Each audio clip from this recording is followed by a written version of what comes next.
وہ ہے پاکستان کے نوجوانوں کی نفرت. تم اس نفرت کو نہیں سمجھ سکے. جو نفرت آج پاکستان کا ایک ایک شہری، جو پاکستان کا ایک ایک وکیل، جو پاکستان کا ایک ایک جمہوریت پسند اس سسٹم سے نفرت کرتا ہے، کس طرح اسلام آباد ہائی کورٹ کے ججز کھڑے ہوئے تمہاری مداخلت کے خلاف، میں ان کو سلام پیش کرتی ہوں. جس طرح لاہور ہائی کورٹ سے رپورٹ گئی کہ ہاں یہ لوگ، یہ ایجنسیاں ہمارے نظام میں مداخلت کرتی ہیں، جس طرح پورے پاکستان کی سپیریئر جوڈیشری میں سے باضمیر اور دلیر ججز کی آوازیں اٹھیں، ہم ان آوازوں کو بھی رائے گاہ نہیں جانے دیں گے. پوری دنیا یہ کہہ رہی ہے کہ ہم نے سول لبرٹیز کو، ہم نے ڈیموکریسیز کو، اپنے ملک کے اندر نوجوانوں کے مستقبل کو کس طرح سے ہم نے اسٹرینتھن کرنا ہے، ہم نے کس طرح اس کی حفاظت کرنی ہے. اور ہمارے ملک کے اندر نوجوان، ملک خالی ہوتا جا رہا ہے، یہاں پہ برین ڈرین ہو رہا ہے، یہاں پہ صرف یا تو رہ جائیں گے، یہاں پہ رجعتی قوتیں رہ جائیں گی، یہاں پہ کوئی ترقی پسند، جمہوریت پسند آواز نہیں رہے گی پاکستان کے اندر. تو میں یہ کہتی ہوں کہ یہ جو آئینی ترامیم ہے، یہ جو کھلواڑ کانسٹیٹیوشن کے ساتھ تم کر رہے ہو، تمہارے پاس اس کا کوئی اختیار نہیں، کیونکہ تم خود انلیجیٹیمیٹ گورنمنٹ ہو، تم تو آئین کا نام بھی نہیں لے سکتے. تو یہ اس انلیجیٹیمیٹ گورنمنٹ کے پاس کوئی اختیار نہیں ہے کہ یہ کسی قسم کی آئینی یا قانونی ترامیم کرے.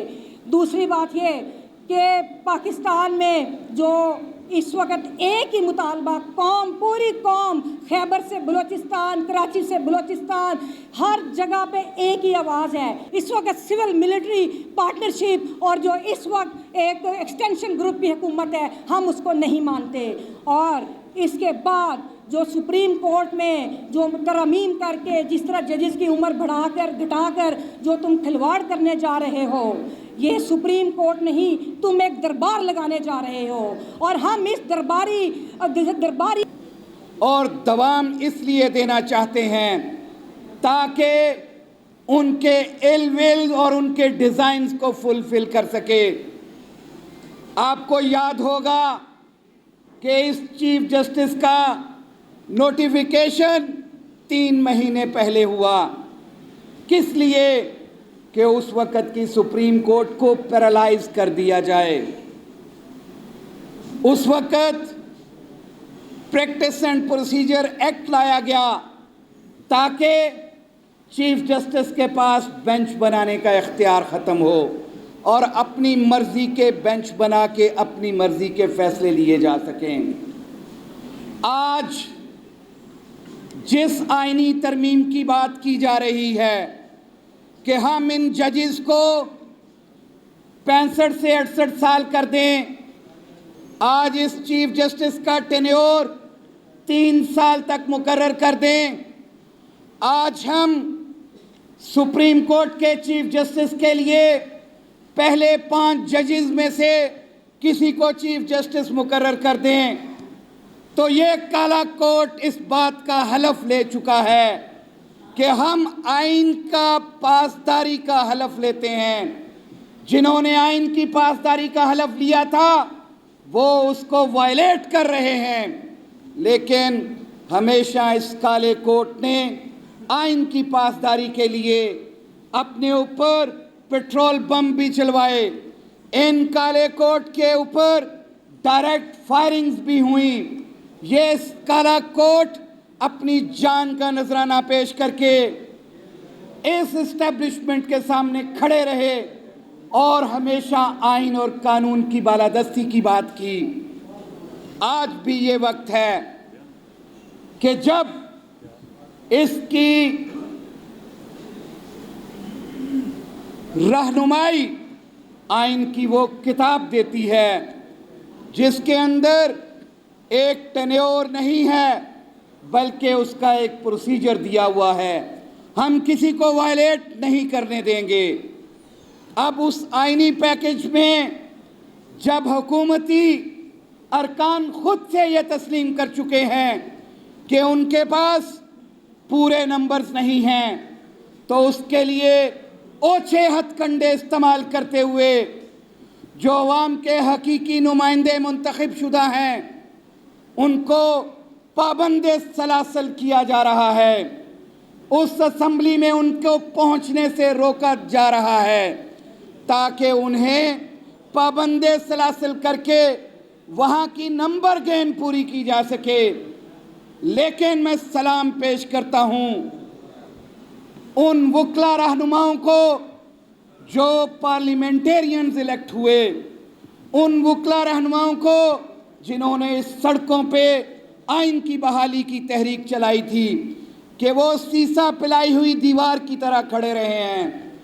اس کے ساتھ ساتھ میں ان پولیٹیکل پارٹیز کو بھی سلام پیش کرتا ہوں کہ جنہوں نے ان کے اس آئینی پیکج کو مسترد کر دیا ہے، اور خاص طور پہ اس کے اندر انہوں نے مولانا فضل الرحمان کی پارٹی کو بہت زیادہ مجبور کیا، بہت زیادہ لیکریٹو پیکج دینے کی بھی کوشش کی، لیکن آج تک کی شنود کے مطابق انہوں نے اس آئینی ترمیم کے گناہ میں شامل ہونے سے انکار کر دیا ہے۔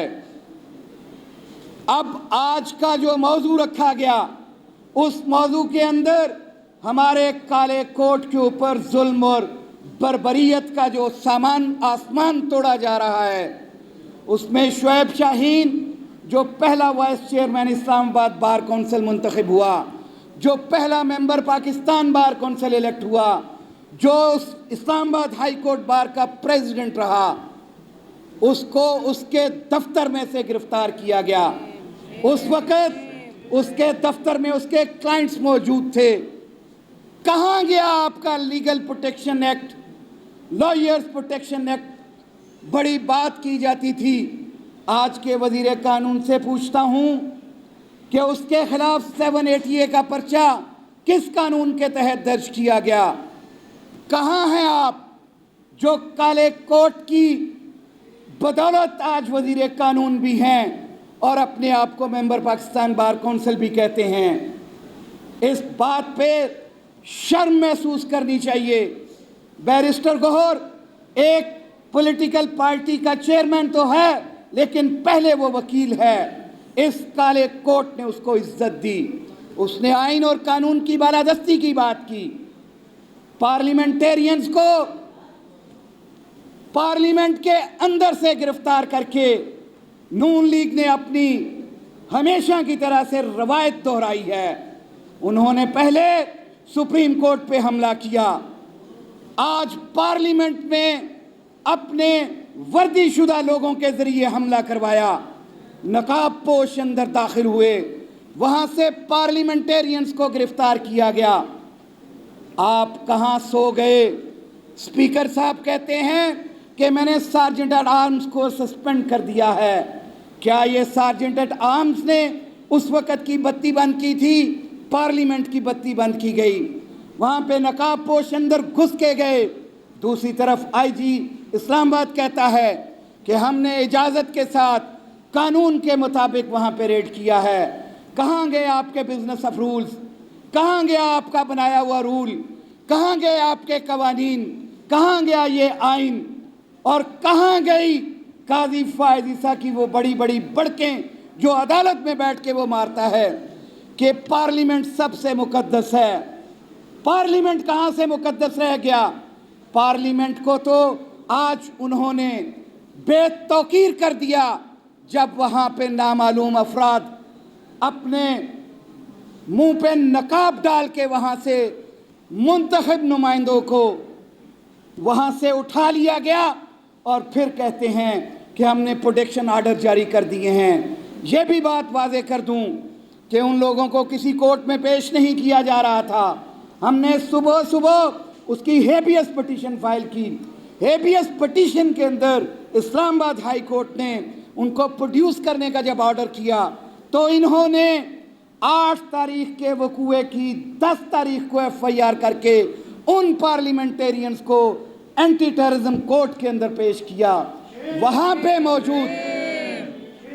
پہ موجود ان پارلیمنٹیرینز نے قرآن پہ حلف دے کے کہا کہ آئے کوئی ایک پولیس والا یہاں حلف دے دے کہ یہ وقوعے کی ایک لائن اس FIR کے اندر اگر سچی ہے تو ریمانڈ ہم